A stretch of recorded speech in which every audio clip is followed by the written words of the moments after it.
Powitać, witam Was. Dzisiaj jest 11 czerwca, jaka ładna data. Stwierdziłem, że będzie fajnie Wam zrobić odcinek instruktażowy dla tych osób, które będą chciały wybrać się na Roraimę, przedostając się od strony brazylijskiej i jak zrobić to naprawdę tanio. Mamy przewodnika, ale bez agencji, bo agencje niestety pobierają sporo wysokie opłaty. Jeżeli macie szczęście, to możecie stargować do 1200 reali, to jest 1200 zł, jakieś 330 dolarów. My będziemy to robić za ile? Zaczynając od Boa Visty? Za 70 zł, czyli za 20 parę dolarów. Także za chwilę Wam będę tłumaczył co i jak.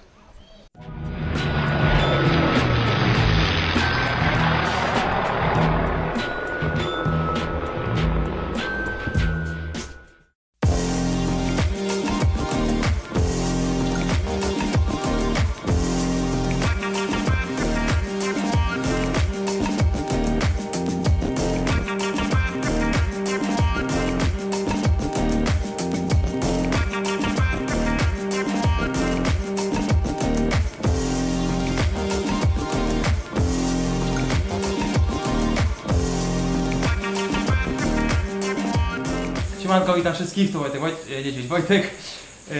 Pomyślałem sobie, że fajnie by było podzielić się z Wami informacjami odnośnie jak przygotować się na wyprawę na Roraimę. Jako, że robimy to z Arturem na własną rękę, nie bierzemy żadnej na to wycieczki, bo to jest koszt mniej więcej 300-400 dolarów amerykańskich. Stwierdziliśmy, że pójdziemy sam, jest taka oczywiście opcja. Chciałbym Wam pokazać, co trzeba zabrać ze sobą na mniej więcej 5-6 dni wędrówki na Roraimę. Będzie to mniej więcej ponad 30 km trasa w jedną stronę, może wyjść troszeczkę więcej, jako że na górze mogą też być jakieś ścieżki, po których będziemy sobie śmigać. Co zabieram na tą wyprawę? Jedzenia jest 4,6 kg. Plecak oczywiście zredukowałem, część rzeczy zostawiam tutaj w Boa Vista. Zabieram tylko najpotrzebniejsze rzeczy. Myślę, że z wodą mój plecak bez jedzenia, z jedzeniem będzie ważył około 15 kg. Mam nadzieję. I co zabieram? W góry zabieram tylko suchy prowiant. Wszystko co mokre niestety waży, więc jeżeli zabieracie coś mokrego, warzywa, owoce, no moim zdaniem jest to trochę mało funkcjonalne, bo macie więcej do dźwigania, a niestety wartości odżywcze nie są takie aż wysokie jak w przypadku suchego prowiantu. Oczywiście na to zwraca się uwagę, ile kalorii będziesz dziennie spalać, jaki pokonasz dystans, ile godzin dziennie będziesz szedł i jak wysokokaloryczną żywność powinien zabrać. Jako, że jesteśmy w Brazylii i dysponujemy małym budżetem, tutaj akurat wykazałem się trochę, zaszalałem, kupiłem produkty nieco droższe, z tego względu, że no jednak bezpieczeństwo moje jest ważniejsze i nie chcę po prostu źle się czuć na tej wędrówce. Jak przedstawia się rozłożenie kaloryczności tutaj? Całe tutaj pożywienie zawiera mniej więcej 27 tysięcy kilokalorii. W przeliczeniu na 6 dni, bo tyle mierzymy, że spędzimy w górach, daje to 3,5 tysiąca kilokalorii na dobę. W podzieleniu na 3 posiłki, bo tak sobie będziemy chcieli rozdzielić, jest to 1150 mniej więcej kilokalorii na każdy posiłek. Jeżeli chodzi o wagę, 250 gramów będzie miał każdy z posiłków. Przy założeniu mojej wagi niestety sporo schudłem, z czego bardzo się nie cieszę. Plus waga plecaka mniej więcej będę ważył 90 kg. Z taką wagą ciała organizm w przeciągu 8 godzin wędrówki, jeżeli będziemy tych 8 godzin w ciągu doby wędrować, powinien spalać 550 kilokalorii na godzinę. Podzielić to razy 8 daje to 4400 kilokalorii palonych na dobę. Jako że moja kaloryczność dzienna będzie wynosiła 3,5 tysiąca, 900 kilokalorii będzie deficytu.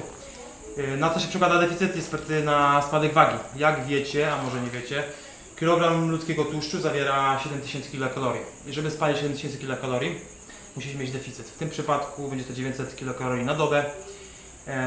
Razy 5, myślę, że przy wyliczeniach takich mniej więcej, jak dobrze pójdzie, to schudnę 2 kg. Jeżeli gorzej pójdzie, no to schudnę więcej, czego bym bardzo nie chciał, bo już tłuszczu naprawdę mi niewiele zostało, więc będę palił tylko mięśnie. Także no będzie ciekawie. Szczerze mówiąc nie byłem już tak nigdy długo w górach. Jeżeli to będzie 6 dni, trzeba będzie naprawdę racjonalnie porcjować i pożywiać się jedzeniem. Co po kilku dniach głodu naprawdę może być trudne z tego względu, że możesz po prostu chcieć jeść więcej, ale trzeba mieć na uwadze to, że zostajecie jeszcze kilka dni i no nie możesz. Dlatego jeżeli jesteście bardzo głodni, jesteście w górach, a macie dostęp do wody, pić jak najwięcej wody, bo czasami organizm może was szukać, mówić wam, że jesteście głodni, a tak naprawdę jesteście spragnieni lub odwodnieni, więc pijcie dużo wody, wtedy może będziecie mieli odczuwać głodu. Dodam jeszcze tylko, że całe to jedzenie kosztowało 160 reali brazylijskich, co jest równowarte 160 polskich złotych. Także jeżeli to rozdzielisz na 6 dni, to macie w szybkim przeliczeniu 20 parę złotych na dobę, jeżeli chodzi o pożywienie. Także całkiem fajnie. Niestety jest to dużo, znaczy nie dużo, jakoś ponad... nie, jest to mniej niż nasz budżet dzienny. Co, Arturze? Mniej. No to nie jest tak źle. No, to oliwę będę pił jak tą kaszasę wczoraj, a wczoraj miałem urodziny, wpadło mi tutaj Brazylijczycy zmajstrowali imprezkę i dlatego nie pojechaliśmy dzisiaj, tylko jedziemy jutro. No bo nie dało się, no to dużo gadać. Artur wiesz o co chodzi. No Wojtek się po prostu upił. No bywa i tak. Z moją pomocą oczywiście. No dobra, żarty na bok, no do zobaczenia na rowerze. Tak to się robi w profesjonalny sposób. Ja bym tego tak nie robił, no ale nie ma to jak ręce lokalnej osoby, która robi to całe życie. A tapioka jest bardzo tutaj tania i bardzo łatwo robi się te placki. Nie potrzebujesz nic, tylko rozgrzana patelnia i mąka z tapioki. I to wszystko.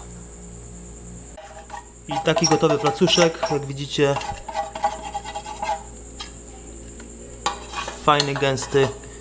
Nadaje się już do jedzenia. Oczywiście najlepszy jest świeży, ale w górach się w górach się nie wybrzydza. W górach wszystko smakuje 20 razy lepiej. Bardzo jeszcze ważna, istotna wskazówka dla Was. Jeżeli będziecie wjeżdżać od strony Brazylii, od Boa Viszty, sprawdźcie sobie przed wjazdem do Wenezueli, jaki jest oficjalny kurs dolara i najlepiej kurs reala. Wjeżdżając na granicę, zapytajcie się pierwszego lepszego cichciarza, jaki jest kurs reala i jaki jest kurs dolara. A dlaczego tak? Bo jak wjedziecie do Santa Heleny, to jest miasteczko oddalone 21 km od granicy, już w Wenezueli. Jak będziecie sobie chcieli pójść, nie wiem, czy nawet przespać się w hostelu, czy kupić sobie coś do jedzenia na ulicy, to zedrą Was cholernie. Za dolar Wam policzą 7 razy mniej niż oficjalny, powiedzmy, kurs, nie narodowy, nie bankowy, a za reala policzą Was jakieś 3 razy mniej, więc dużo mniej zjecie za tą samą kwotę. Dzisiaj jest 11 czerwca, tak jak powiedziałem, i kurs dzisiaj dolara wynosi jakieś 2,5 miliona boliwarów za 1 dolara amerykańskiego, a za reala jakieś 130-140 tysięcy boliwarów. Jedna empanada kosztuje tutaj 250 tysięcy, czyli 2 reale. A jak będziecie chcieli płacić dolcami, no to w ogóle już nie ma sensu, bo tutaj będą za Was od Was chcieli 700 tysięcy zamiast 2,5 miliona, taki przelicznik, więc nie dajcie się, targujcie ile wlezie i no nie dajcie się, naprawdę, myśmy tutaj ja już tutaj nerwa dostaję takiego, jeżeli chodzi o tych ludzi, bo kobieta Ci mówi cenę w boliwarach, co jest na przykład, nie wiem, powiedzmy 150 tysięcy, to jest mniej więcej jeden real, ale ona Ci mówi, że nie, to jest 2. No i kłóć się. Więc musicie być twardzi i naprawdę twardo negocjować. Jak dojechać tutaj, jak zrobić to za 70 zł w ogóle? Pomyślicie, no kurde, jak to jest możliwe? Jest możliwe. Z Boa Visty dostaliśmy się tutaj z Arturem stopem. Do Santa Heleny dość gładko poszło. Z Santa Heleny tutaj do Cumaracapai, jest nazwa na mapie, jak używacie Maps, to jest Cumaracapai. Jeżeli będziecie patrzeć na znaki, to jest San Francisco. Stąd jest do wejścia do parku 26 km. Jak zrobić też to po kosztach? Myśmy chodzili wczoraj w nocy i pytali ludzi, ogólnie zaczęliśmy szukać przewodnika. Tutaj w tej miejscowości każdy prawie jest przewodnikiem, więc macie mnóstwo różnych wariacji i możecie naprawdę z wieloma ludźmi negocjować. Myśmy akurat przyszli tutaj na posadę do Edgara, zapytać się po prostu, czy możemy tutaj spać. Gość się zgodził, po czym powiedział, o słuchajcie, idziecie na Roraimę? No idziemy. No jestem przewodnikiem. No to dobra, zaczęliśmy z nim negocjować. Okazało się, że trochę chciał za wysokie ceny. Powiedzieliśmy, dobra, to poszukamy jutro na miejscu, bo możecie też udać się do Pura Itapuj. To jest już miejscowość 26 km stąd, gdzie jest wejście do Parku Narodowego. I tam stoją przewodnicy, możecie sobie z nimi negocjować i od razu pójdą z Wami na wędrówkę. My akurat wzięliśmy 5-dniową wycieczkę, nazwijmy to wycieczkę, 5-dniowe wejście. Będzie z nami jeszcze jeden Koreaniec, bo de facto doczepiamy się. Tak jak widzieliście w filmiku instruktażowym do jedzenia, mamy ze sobą całe zaopatrzenie. Więc tutaj, jeżeli chodzi o rolę przewodnika czy tragarza, tutaj ta osoba nie ma żadnej, więc biorąc was po kosztach, wyszwacza Wam i sobie przysługę, bo on praktycznie ma pieniądze za darmo, a my cieszymy się tym, że to jest bardzo tanio. Jeżeli chodzi o ceny, Edgar wziął od nas 18 reali za dobę, to jest 6 reali od osoby na dzień. Transport stąd jeepem terenowym też nam trochę zeszły negocjacje długo, kosztuje 30 milionów boliwarów w dwie strony, co jest to równowartością $12. Biorąc to na 3 osoby, bo jesteśmy we 3 jeszcze ze Swietlaną, to są małe pieniądze i jak policzycie sobie, to wszystko to wychodzi, kosztuje 70 reali od osoby, czyli 70 zł. Także da się i naprawdę, jeżeli macie trochę tylko zaparcia i cierpliwości, zrobicie to za 70 zł, a nie za $300 czy za 300 ileś dolarów. Także działajcie, naprawdę. To nie jest trudne. Trochę wysiłku i trochę hiszpańskiego. Na razie. Artur tu już tutaj niecierpliwie czeka z kamerą, bo też chce zrobić materiał. A ja Wam tylko pokażę, jak wygląda tutaj przygotowanie. Stąd będziemy wyruszać, zaraz przyjedzie po nas terenówka i stąd będziemy się udawać do Parku Narodowego. Można to też dystans test przejść, jak się chce zaoszczędzić kasę. 26 km dosyć łagodnego, tam nie ma nawet wejścia, tam jest po prostu płasko. A tutaj mamy cały nasz sprzęt, my akurat mamy wszystko w jednym plecaku, jedzenie i cały sprzęt kempingowy. Dokupiliśmy sobie jeszcze kilka bułek na dzisiaj, teraz żeby troszeczkę przeoszczędzić na jedzeniu, żeby mieć więcej jedzenia w razie czego już na wędrówce, już na hajku. Także tak to wygląda, tutaj jest Edgar, nasz przewodnik, a tutaj cały harmider, no. No to jest Swietlana. Cześć Swietlana, przywitaj się z polskimi. Jak powiedziesz привет? Привет, dzień dobry. Привет, dzień dobry. Dobry. Także, a to jest Artur, którego już znacie.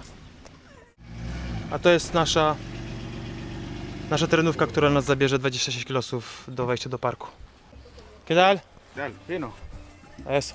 I tak wygląda w środku, nawet wygoda. 26 km to jest godzina jazdy do Parku Narodowego tutaj z San Francisco.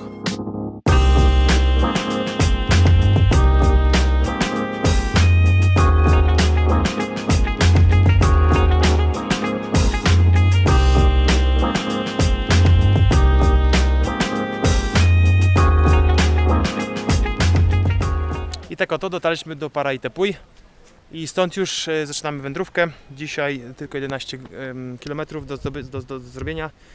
Jest godzina 1:20, dosyć późno wyjechaliśmy, niestety opóźnienia to jest tutaj normalka. Więc dotrzemy dzisiaj do pierwszego kampingu, to jest tylko 11 km, powinniśmy to zrobić 5 godzin i stamtąd później trzeba przekroczyć rzekę i już zaczyna się lekka wspinaczka. Tutaj w miarę jest płasko, jak sami widzicie, nic trudnego. Tu jest też punkt, w którym płaci się za wejście do parku. W tej oto chatce tutaj u pana strażnika. I koszt takiego przedsięwzięcia to jest 5 milionów, czyli $2, ale zależy po jakim kursie. Więc zaraz będziemy z nimi negocjować, za ile wejdziemy w realach.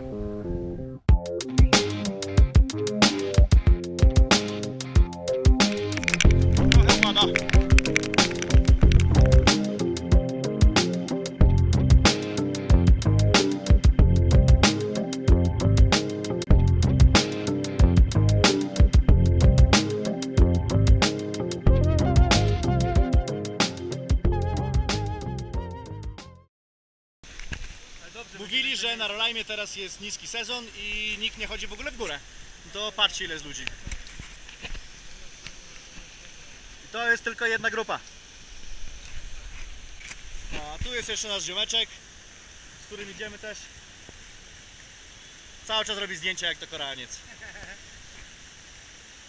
Na imię Macho. Hola.